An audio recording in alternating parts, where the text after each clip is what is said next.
Hey there, ladies and gentlemen, and welcome back to the CanonBull Podcast. I am your host, SaintJorge, and I am joined today with Mono, aka the One, aka the Singularity, the one who left the Matrix for another installment of our My Hero Academia discussion series. I can never say discussion, I always say discussion, but yeah, it's a discussion series. Um, It's a speech impediment. it's probably one. I don't know why I can't talk right now. But this is our third installment in our My Hero Academia discussion. I did it again series. We started this a while back. There are two other videos where we talk about it, where we start from the first season and we just go through the arcs and the story. We break it down, give our thoughts, with the main goal of this discussion series to figure out if My Hero Academia has really lost its identity. How did it get there, right? What can we salvage, perhaps, and what can we predict moving forward for this story, which had a strong start, but right now the fandom has there's a lot of turbulence in the fandom with regards to the choices being made right now, story wise.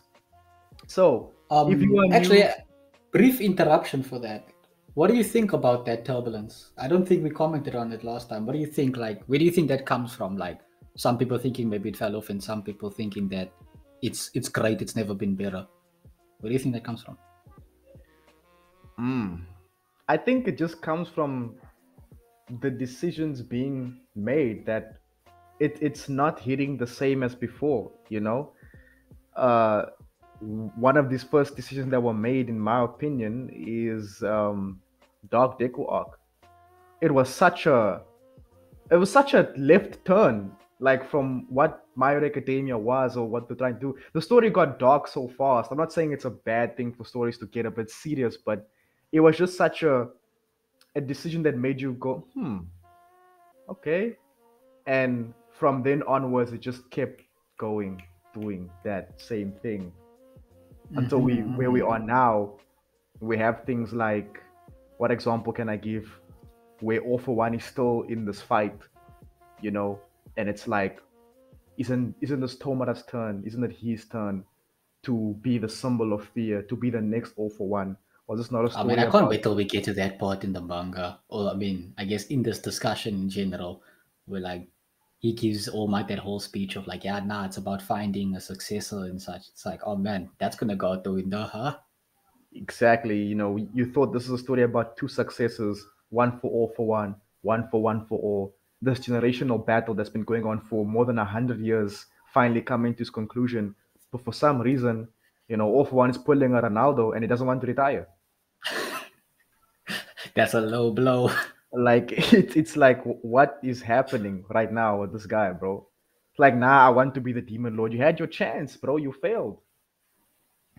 Uh-huh. And what do you think is the other end of that spectrum? Like people who think like it's really great, because I've seen a lot of people, like some YouTubers I watch, no issues with this thought process. I don't agree, but a lot of them are like, oh, Vigilante Deku's peak, he's Kino. I love it, bro. Like that was just like such a great like twist and stuff like that. Like a lot of people A felt lot like that's of like almost like a obvious sign that the stakes had increased when like this Vigilante Deku showed up. Yeah, a lot of people have the opinion that, like, Vigilante Deco was the next logical step in his evolution, where he saw all this destruction, he saw all this chaos caused by people pursuing him for his quirk, and given the person that Deku is, air quotes, he would sensibly leave to solve this problem on his own, because that's how he's going to save everybody, by doing it himself.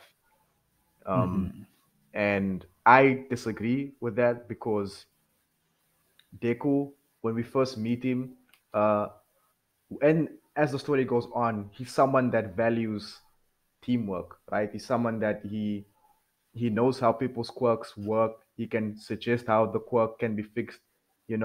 He's trying to be the world's greatest hero, and he looks up to All Might, right? Um, I don't, and you see him develop this shift from All Might's ideal of being a symbol of peace, you know.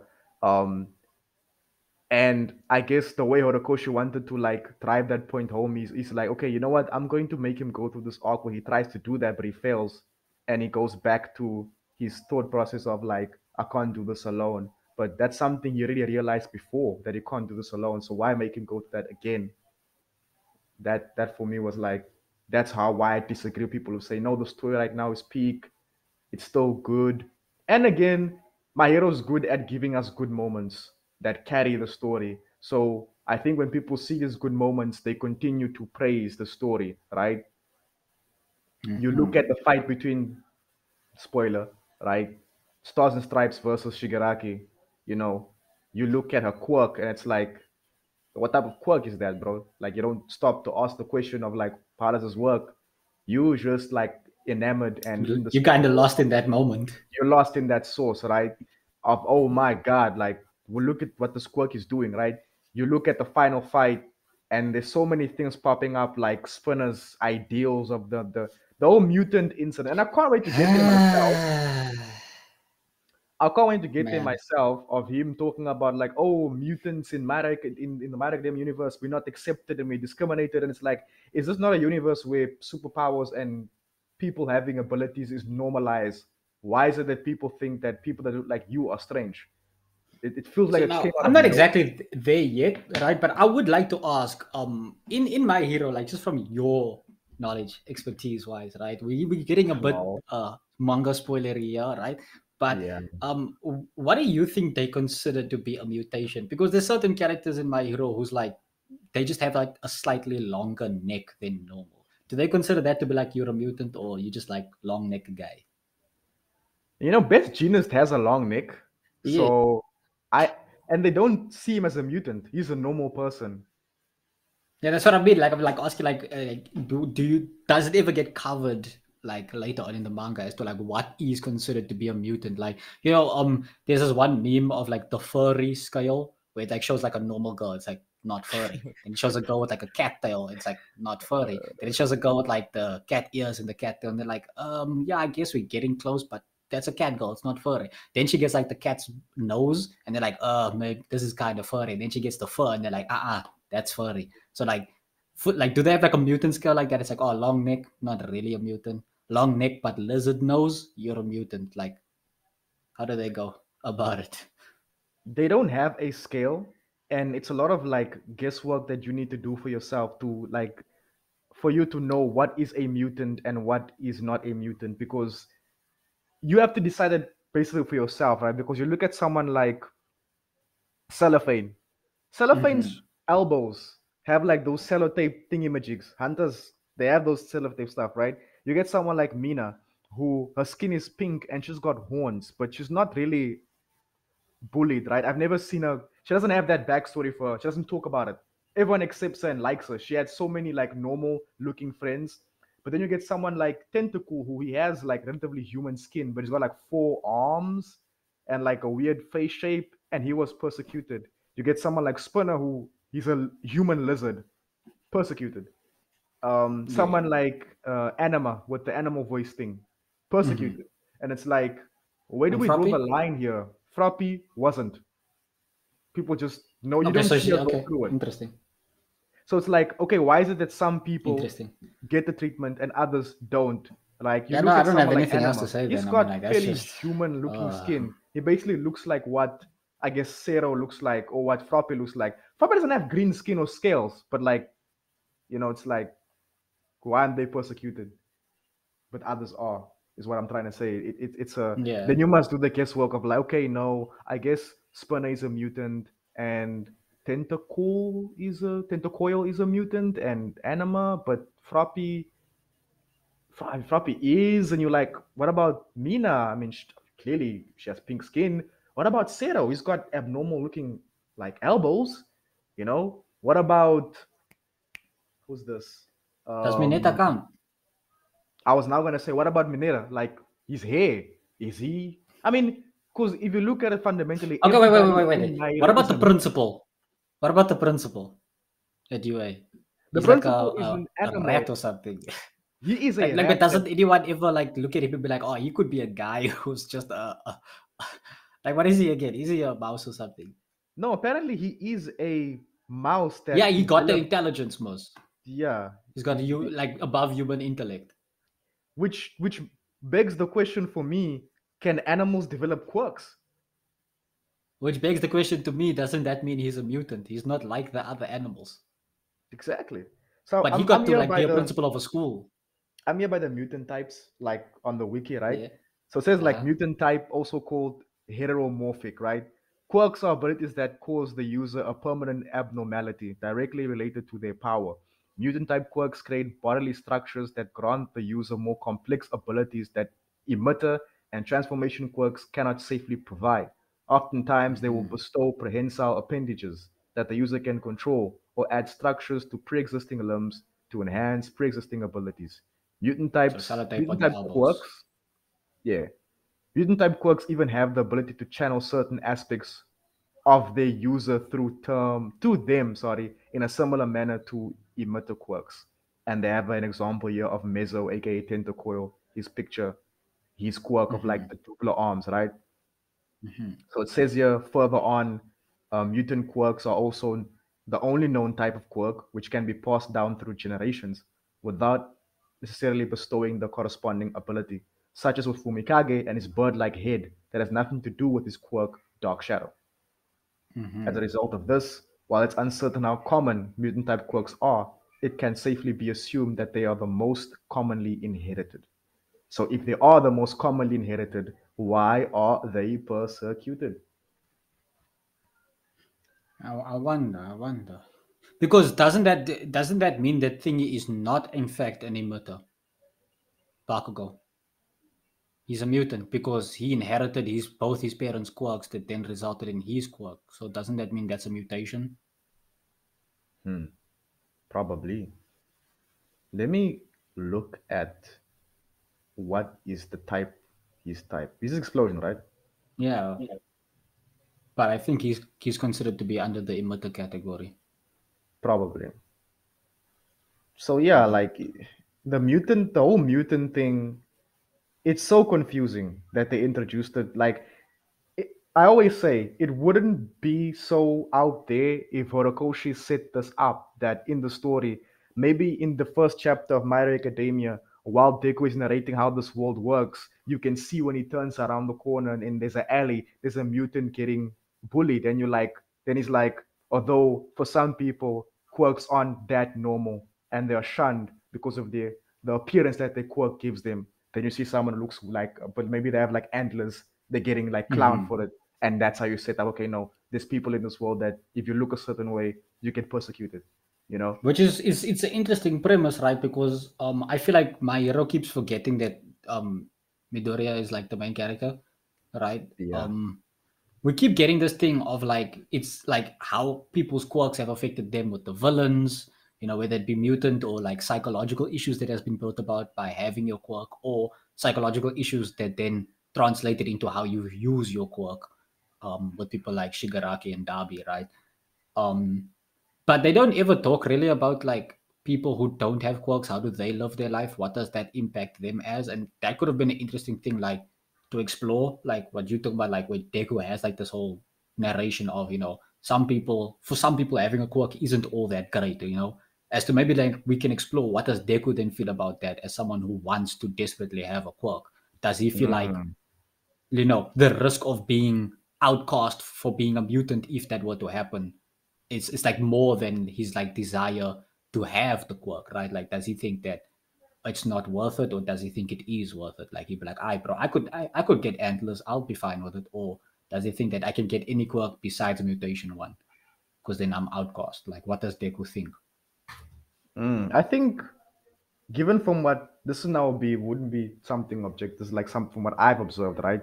Hmm. Taking into in the Shia Saikai arc, aka the overall arc, when Hmm. Eri rewinds him after he uses 100% of his leg, and Hmm. she I think he tells her, "Wow, your quirk is such a blessing.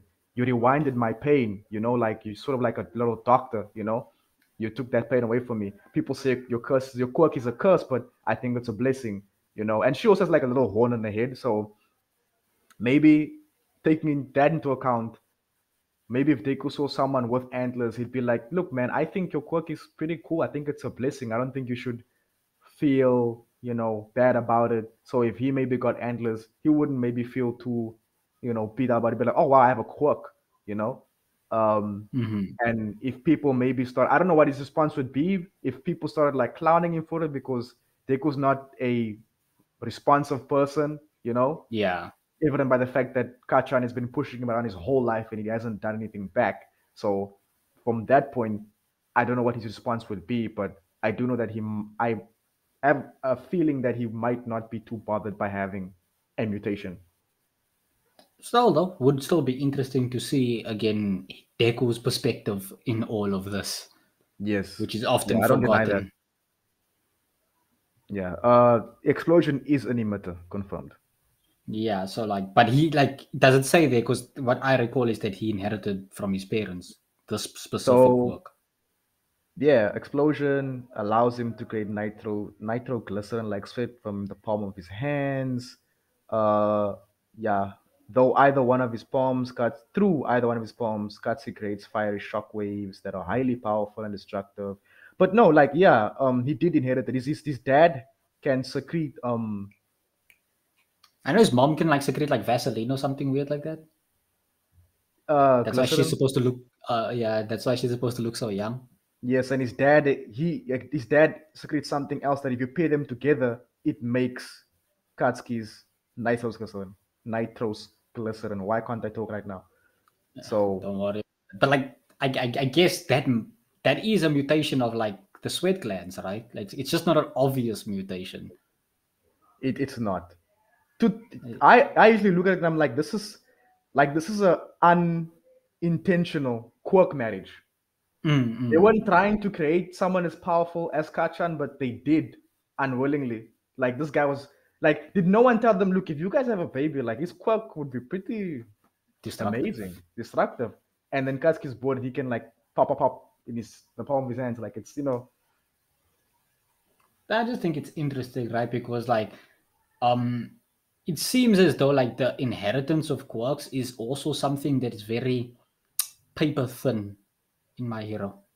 It seems very loosey goosey whether or not like someone can inherit their parents' quirks, right? Because sometimes it's like almost as we can interpret it that the parents have nothing to do with the quirk you develop.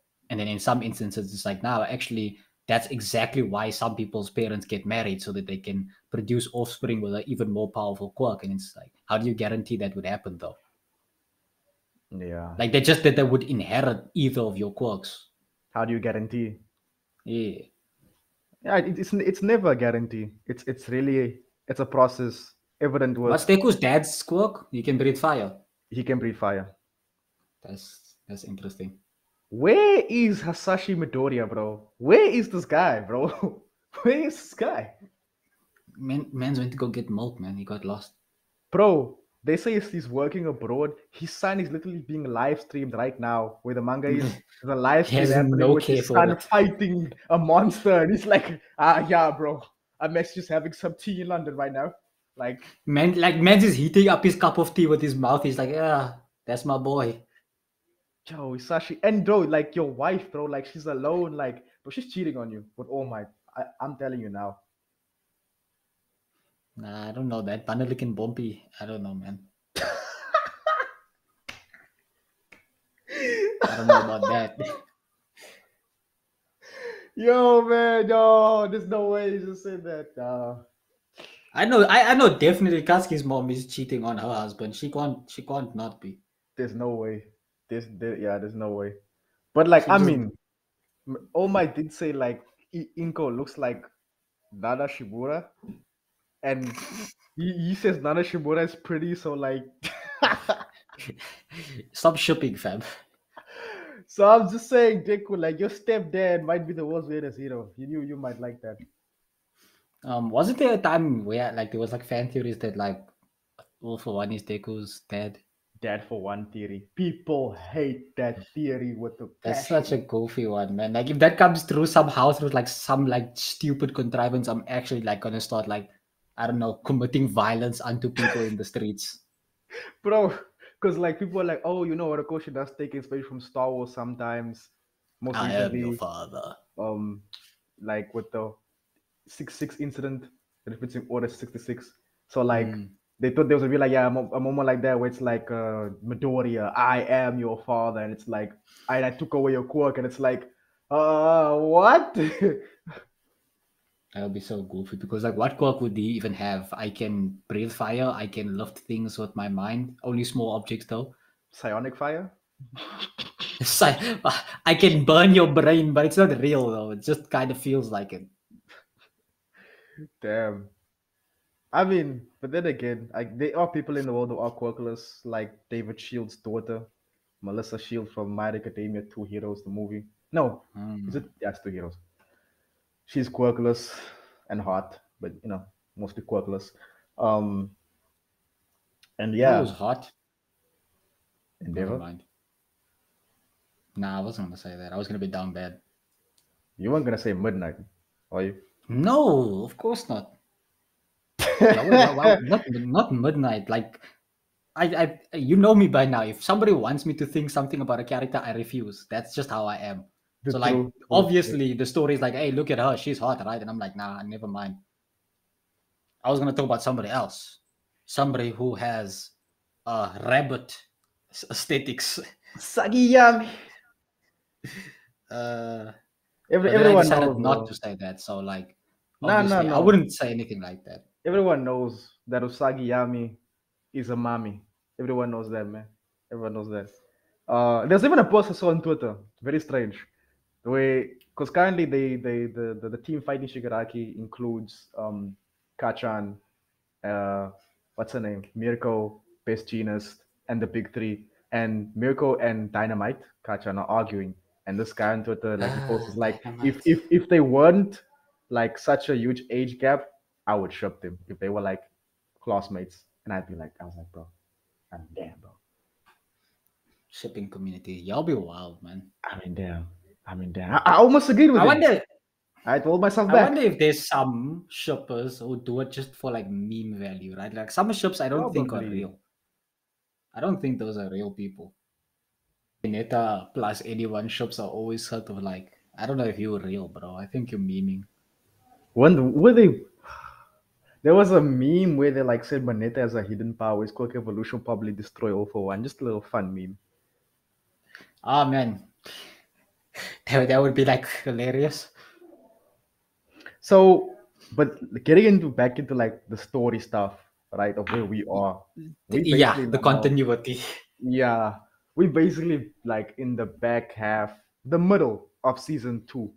Uh, is it season two? Yes, it's It season should two. be.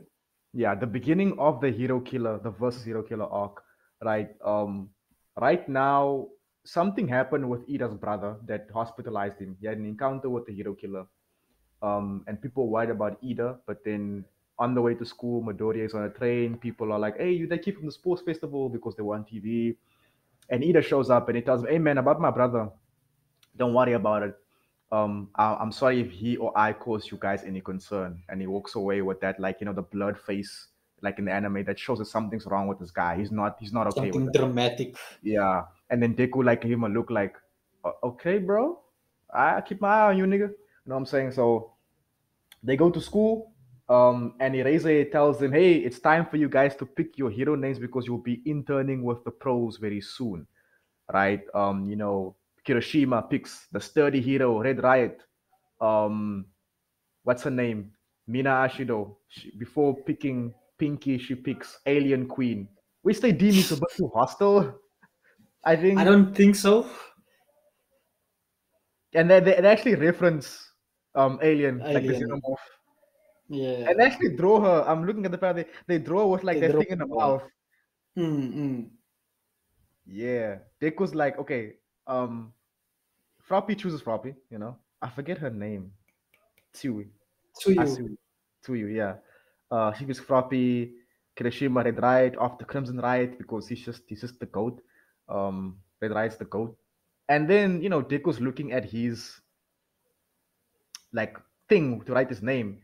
It's like, hey, before I met him, I came up with a whole lot of list of names to as a homage to him, which is All Might. So it's trying to, and they show a list of names you would have picked, which is so like weird. The names in the list include Mighty, All Man, All Might Junior, Super Might, Mighty Boy, Mighty Man, Captain All Might, and Super All Might. It's just some. I don't know, bro. Bro. I'm thinking of all man. Like, what is that supposed to mean? I'm all man, I baby. look, I had a back when I was a kid that was playing like Maple Leaf with one of my cousins. There was a hero we made called All Hero, and he had the power of like every hero. And like, yeah, that was cool back then, but not anymore. I don't know if that was cool back then, bro. I probably would have roasted you for that. Yo, so like But yeah, Jiro picks earphone jack, tentacle for Mezzo, cellophane for Hunter Zero. Mina changes to Pinky, Sugar Man for the other dude, Tail Man that for sugar the tail guy. dude. Shit ain't sweet. uh, Dinky takes Charge Bolt, and Invisible Girl picks Invisible Girl. Uh, this is the dumbest name, one of the dumbest names in the class. Yayarozo's name, Creati. I know you make stuff with your fat lippers, but that's stupid. You could have named Yeah, yourself and something else, there's bro. there was a lot of options there. I'm not going to come up with them. That's not my job, but there probably are a lot of options. There was They could so have done much, better than bro. that. Orokoshi in the naming department sometimes is a bit like lacking, bro. Maybe there's something in Because the kanji that we don't know. Like maybe in translation it doesn't work, but like I don't know. this nigga Todoroki goes to name himself Shoto. Talk about full of yourself. What's his name? Tsukuyomi for bird guy. I forget his name now, but I do know his name. I'm not a fake fan, guys. Grape juice for Manera. Is it actually grapes on his head though? I don't know. Like, And okay, Bakugo, damn, King Explosion Murder. And they were like, no, go try again. And I mean, that's hostile. That's a hostile one. Ochako Uravati, because yeah, Gravity and and Uraraka Uravati, which at first I liked. I still do. I think it's a pretty solid name. Mm-hmm. Yeah. So then Midnight is like, okay, all that's left first, besides Kachan's revision of his name, is Ida and Midoriya.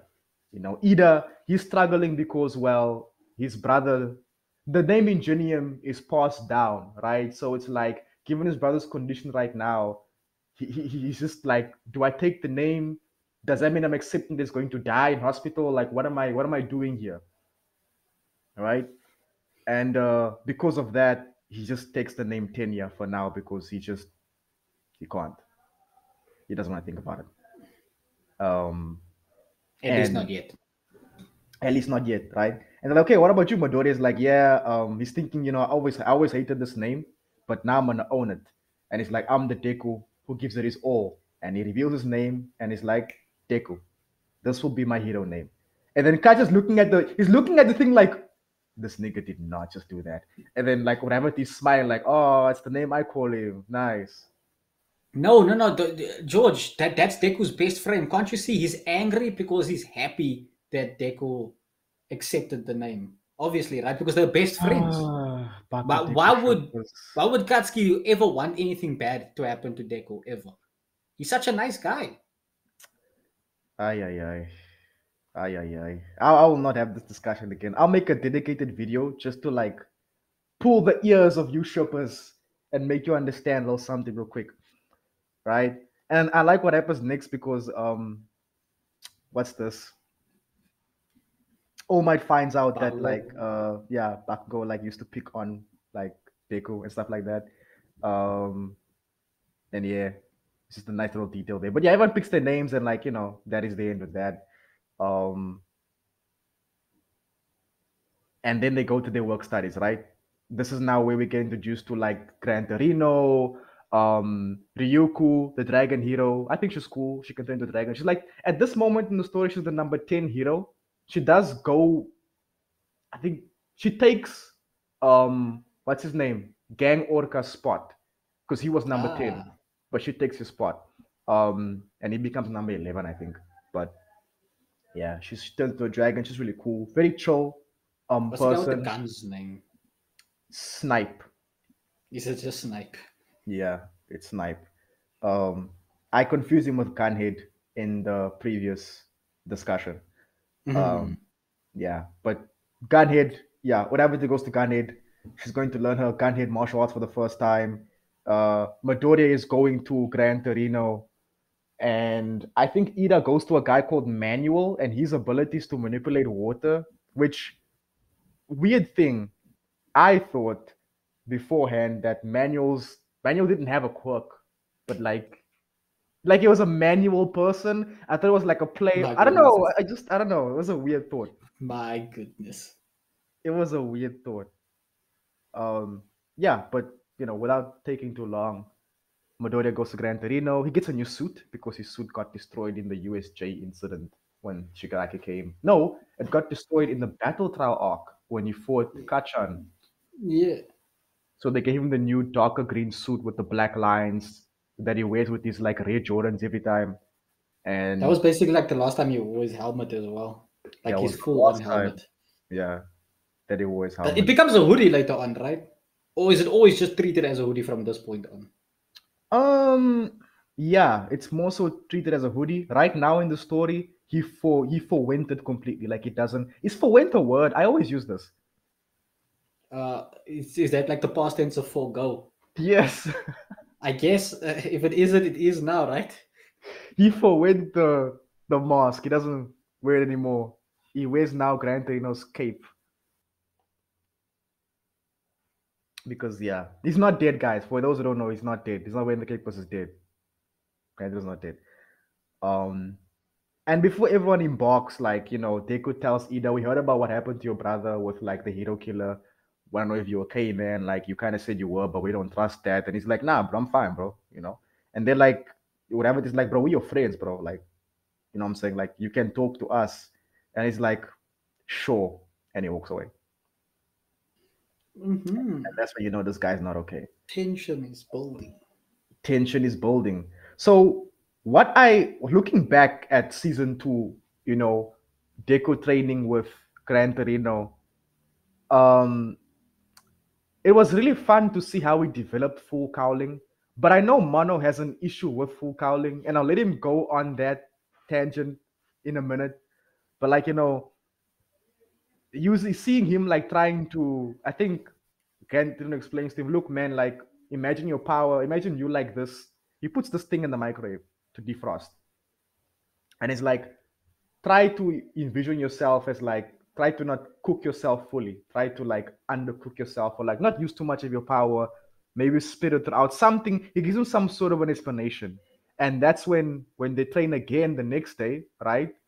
Deku's like, hey, let me not. I've been thinking of my quirk as a super move, which is what Grantero told him. You think of Mm-hmm. your quirk like a super move that you can call on once every time you want to throw a hit.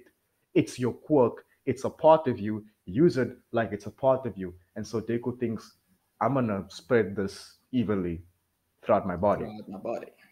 And that's when we first see the lightning show up and the veins and full cowling is created.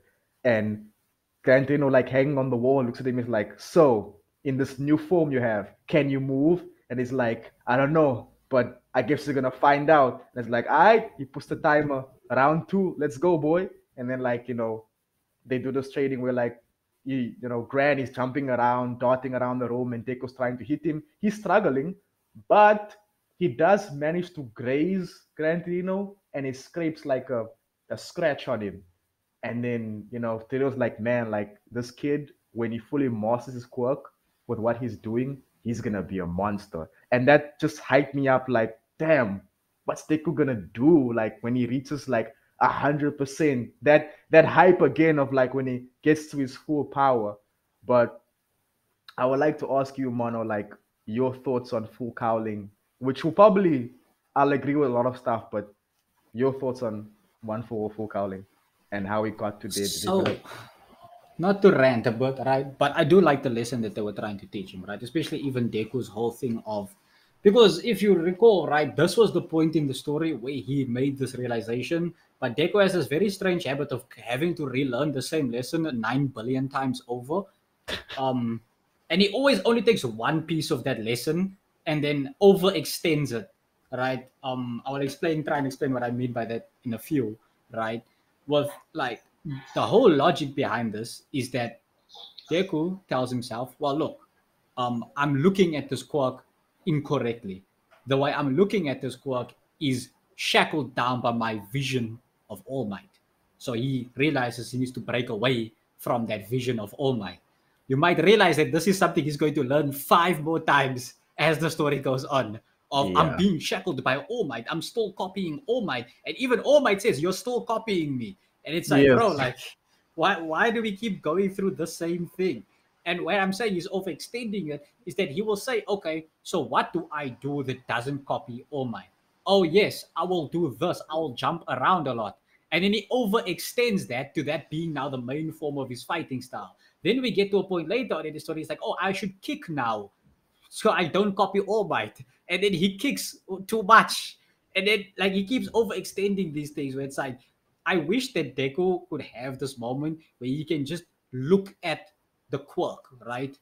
That this quirk, one for all, right? As to what it means to use this quirk, right? Because I have the issue that I feel that Horikoshi was trying to figure out what the quirk does as he was writing the story. So that's why we don't Mm. have Deku clearly and distinctly say, this is what the quirk lets me do. This is the limits of what it lets me do. So I will use it this way.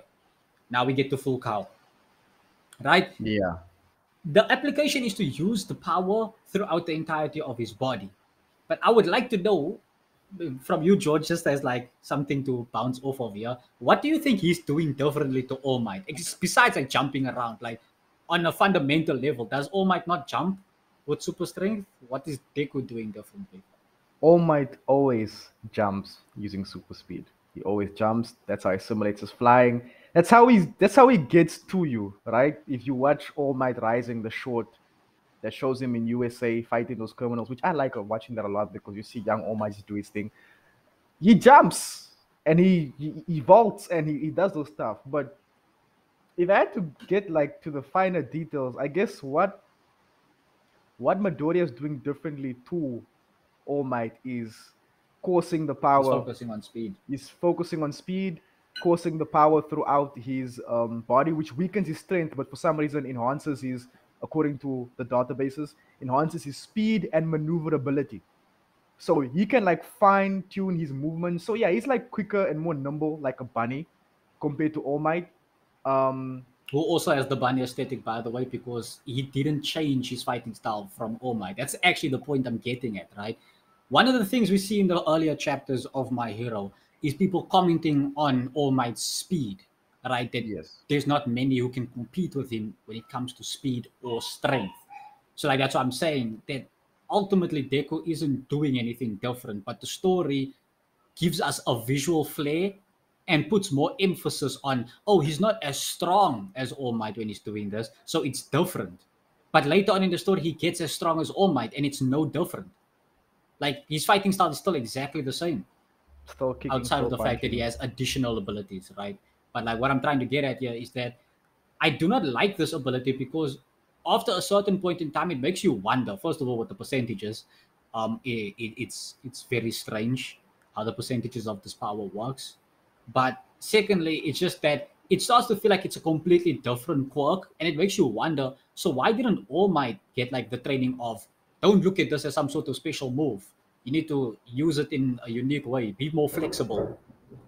Yeah, so like it's just again, not to try and turn this too much into a rant, but this would be like someone trying to explain the difference between, oh, the thing about Super Saiyan is that it uses too much ki, right? But Kaioken damages the body, so that's why Goku would prefer to use Super Saiyan over Kaioken, where it's fundamentally no, not it there's way more going on between Super Saiyan and Kaioken, right? Kaioken, it increases every aspect of Goku's capabilities, but there's a threshold that he can't go over. typically in the anime, I think it's times 20, or is it Mm. it's times 20. It's time He 20. can't go over times 20, right? Which increases his power 20 times. Whereas Super Saiyan increases it 50 times with no real strain on his body in terms of doing damage to his body, right? The Super Saiyan form does not damage him. It doesn't cause harm, doesn't break any bones. So even if Super Saiyan were to take more ki to use than Kaioken, it's still more efficient to use Super Saiyan because he doesn't Yeah. risk exploding every time he uses it, right? His So like muscles destroying. there's a difference there that you can say then that okay, this is why these two are fundamentally different from one another. But when you look at full cowling and like look at All Might's application of uh um one for all, One there for isn't really a difference here. It's just one is weaker than the other one, and we are just supposed to accept that Deku is using it differently. That's why it's weaker. mm. Yeah, that's what we were forced to assume.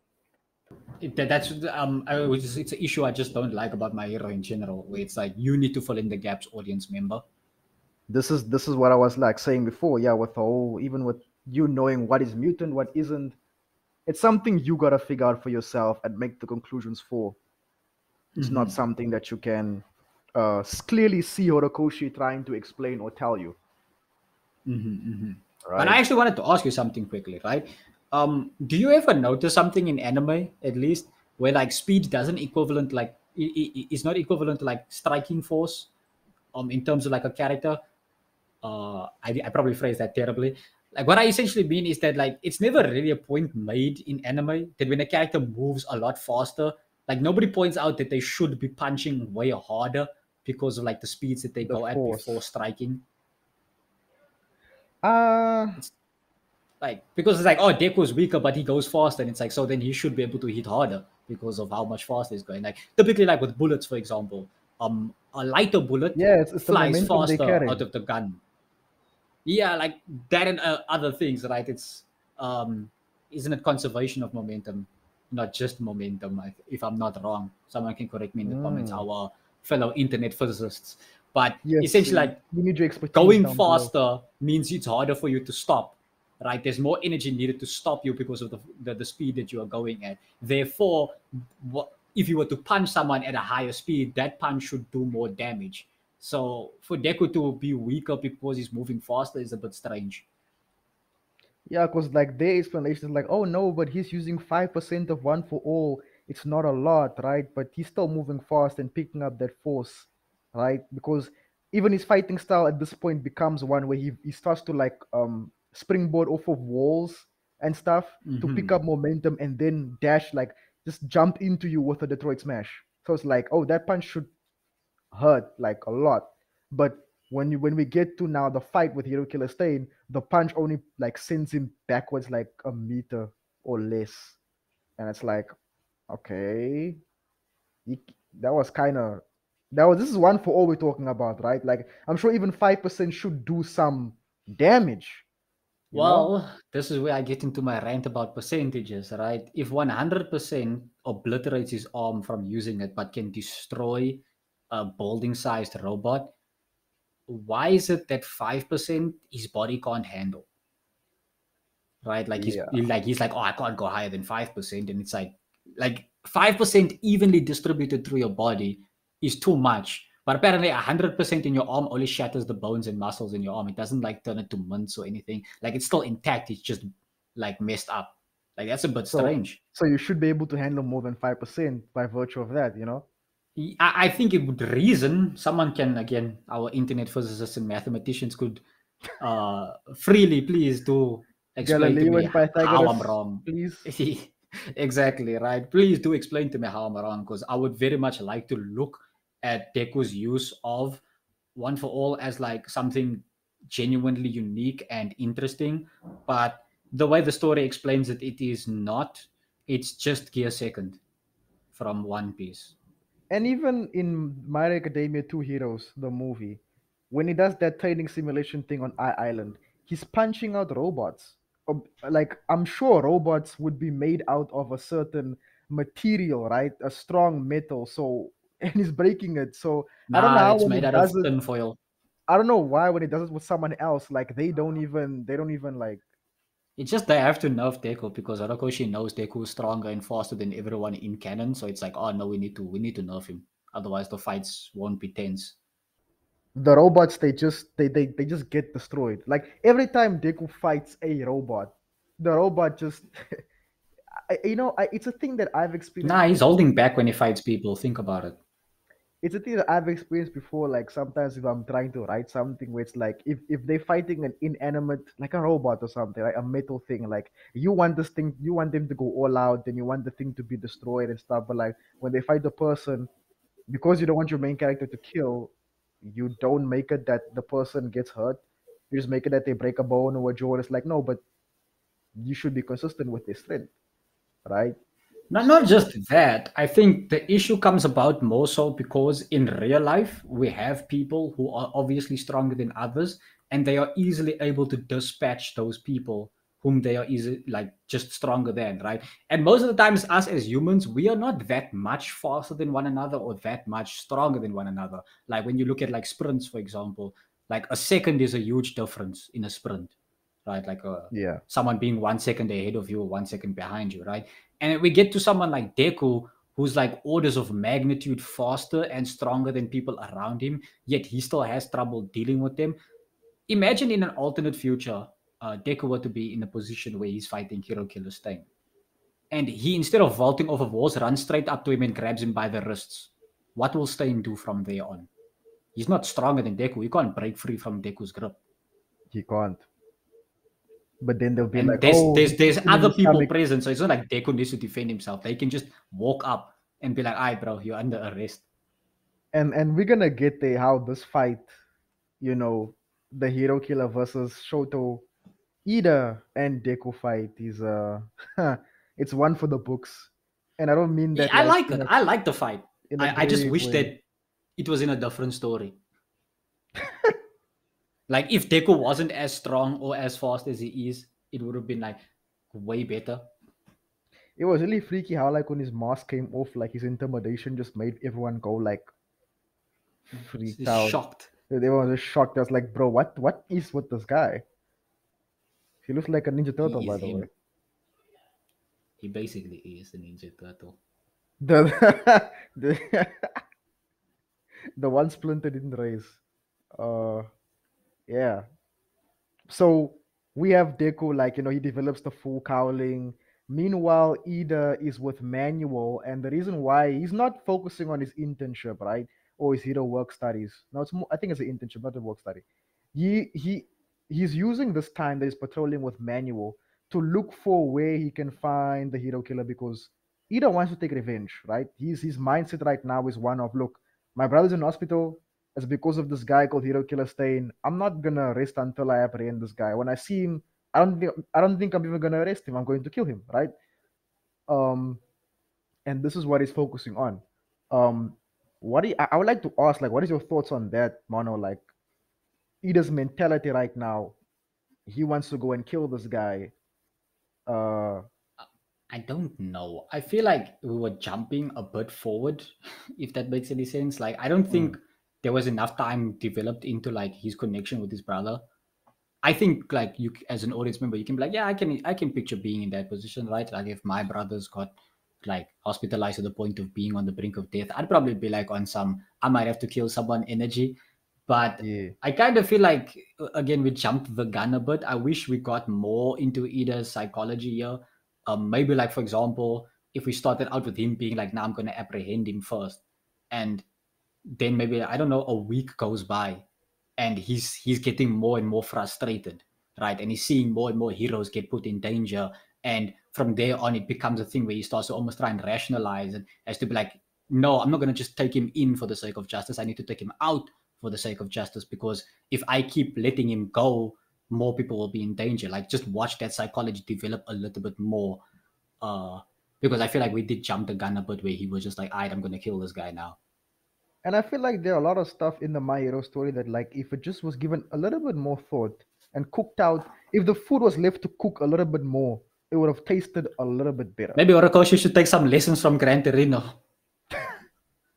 Spread the on how power to cook a evenly, story. Yeah. so Yeah, no, I agree with that. Like, I sort of, it went over my head when I first saw it, but like rereading it recently, and going back to that mind space, I was like, he's kind of like, damn, I wish I spent more time us developing this thing that it has. Because a lot of the character stuff Horikoshi introduces, they're kind of interesting, man. But like if we cook Hmm. them some more, they'd be like chef's kiss. Um Yeah, because as it is right now, I don't know if like this is a bit of an exaggeration, but for me, sometimes I do some get like that impression from certain characters. It feels to me like for Ida, as soon as something goes wrong, like personally, he would be the first guy to be like, okay, time to start killing villains. Like just because of this conclusion, right? Like imagine like his wife got kidnapped by a villain, and he's just like, okay, you know what? I'm not fighting anymore. I'm going to just kill you now. It feels like he's the first one, which is strange considering what we've been presented about his character thus by the far. book, does things by the law, air quotes. He would be And the he's the first one who's always person. the voice of reason for all the Yes, other characters. would be the first person to say no. We do not kill people. You know. So like, I mean, it's fine for a character to be that way, right? There's many people in real life who genuinely are, should I say, righteous people, but when things go wrong, they try and, should I say, choose the emotional response as to what can get them the most emotional relief as Yeah. quickly as possible. So it's not strange if this were his character, but once again, we were not introduced to anything like that prior. This was just given to us now. And if we just assume, oh, so this is the kind of guy Ida is, as soon as things go wrong, he's going to give the emotional response, it becomes strange when you read the story further and he doesn't do that. So then you look back at this and you say, oh, so obviously this was just something else then. Hmm. So, but Because like yeah, later like on, he does talk to later on in the story, he discusses with Deku in particular as to I understand your concerns in wanting to go out and fight, but we are not allowed to do so, and I'm just as frustrated as you. So it doesn't seem like he's immune to emotion, but he seems to have like a better grasp on it than basically everyone else his age. yeah, he seems very mature. This seems like the adult in the room. Him But and yeah, him and Yayarozo for me usually are the adults in the room because it's not just that Ida is the class representative. It's just that like yeah, like you said, the way he handles stuff, the same way with Created, like the way she, because even like where the anime is now in season 6 when they adapted the Paranormal Liberation War, where she took charge to like put the anesthetic into Vikanto Makia's mouth, like she's always taking charge, leading, like she's just that person. So, you know, that's just I their would character. argue she's putting on more of a front than Ida. I would argue that this is truly Ida's character. This is just what Ida is like. For her, she's more so, there's an expectation that this is what she should be like, and that's why she behaves that way.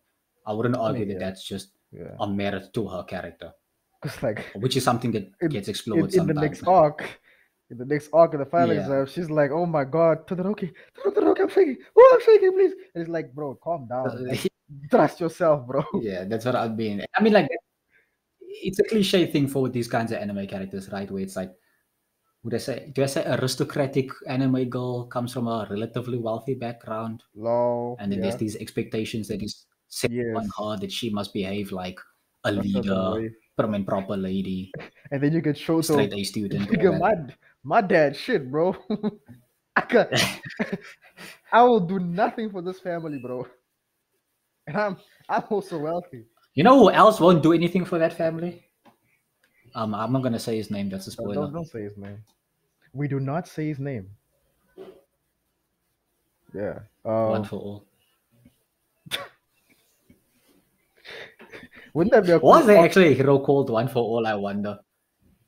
No. Because All for One calls himself after his quirk, right? So like, was there ever So like does a hero who overall. was like, um, yeah? So it's like, is there like some of them who do that, or like just a One for All hero? Probably not. No, not that Kind I of just know of. shows that this idea is a bit half baked. That's what I'm Yeah. saying. It kind of shows that the idea was a bit half baked of like it passing on from predecessor to predecessor. It's like, I Insert wonder. insert animation of 1-4 passing down here.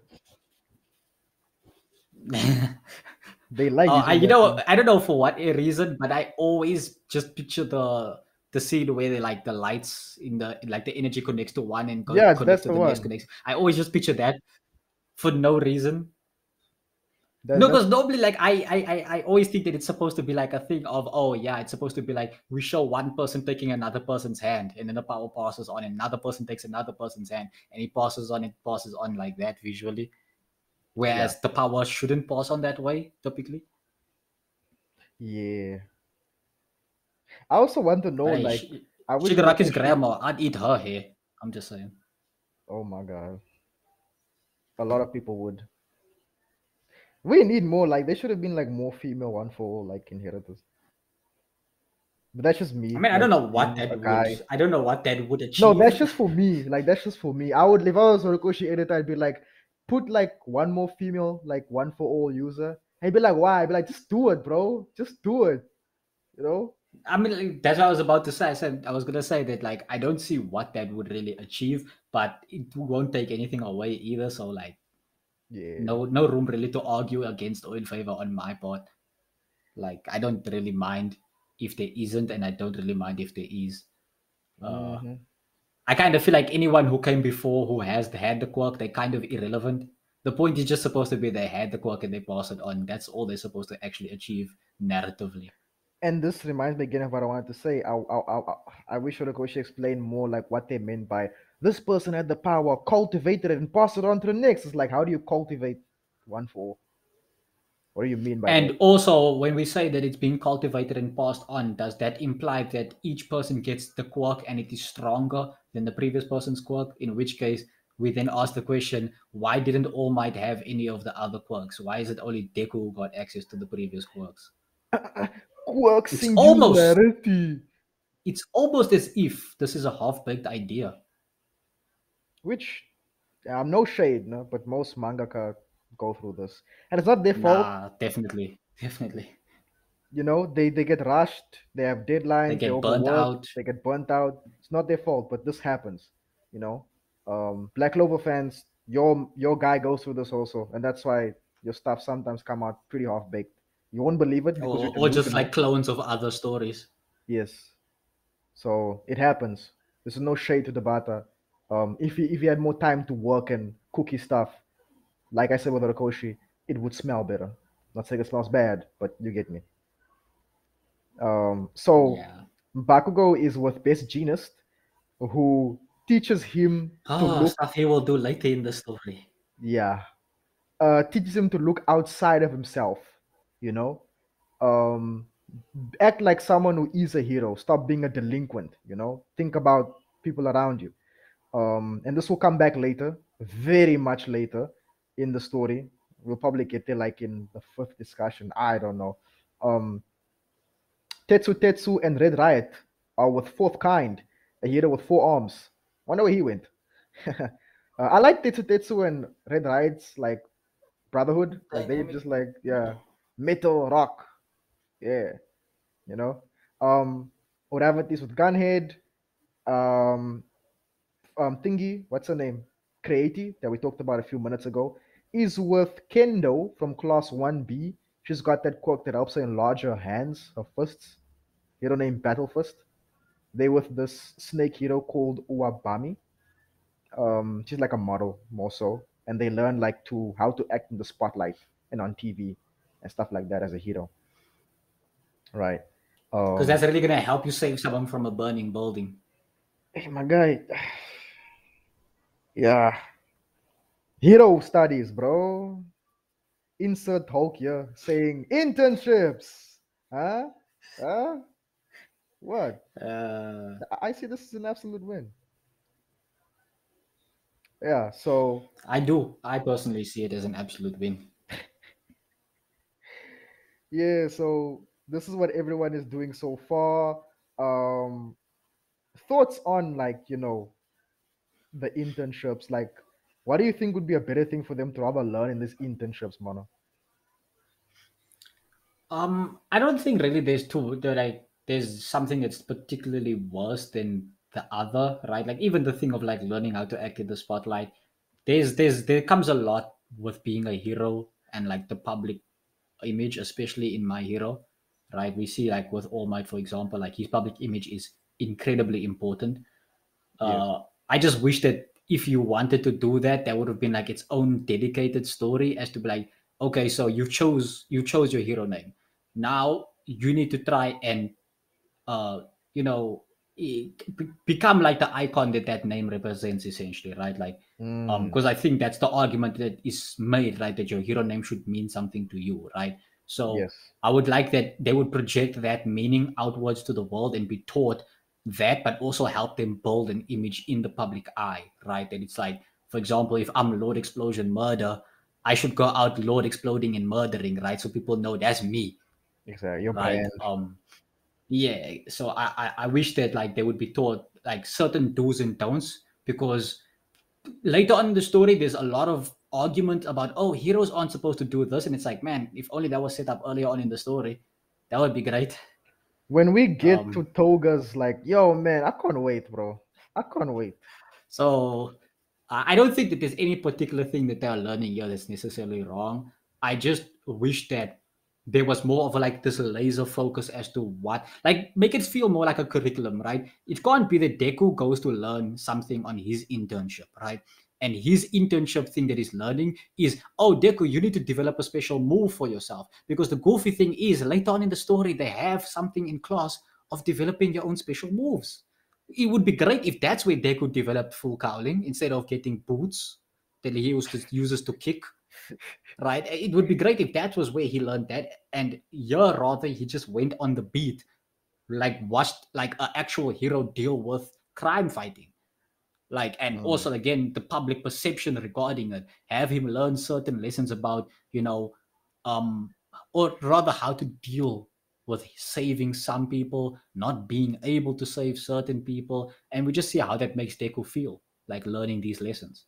I wish it was just a bit more focused on stuff like that, especially because it could help us also find out more about certain characters. Because, like, if, for example, each of the mentors on the internship have like a specific trial that they put their interns on that is specifically designed so that the intern fails, and then we see some of the heroes do so well, like let's just say Katsuki, right, because he's talented, or Shoto, that yeah. they actually succeed in this trial that they were supposed to fail. That we can then see like certain people like go plus ultra, right? They go beyond. And then other people, they fail, and we see how they deal with that failure. What do they think of themselves? What do they make of that? And what do they learn from that? Rather than what it seems to be is just like just kind of a bit of everything, if that makes any sense. Like each person's learning Mm-hmm. a bit of everything in terms of a lesson of being a hero. Yeah. What do you think that should have been covered here with the internship? It's something that like I'll probably bring back from like our private conversations as a group. Like the whole thing of there could be like a normal school where people go and do like they work like maths and science and stuff you want to study, and then there's actually like a hero academy that you go to after school where you learn how to save people from a burning building, like threat assessment and like quirk development, um similar to the things you mentioned of how to embody your hero name, right? How to preserve your public image and things of that nature.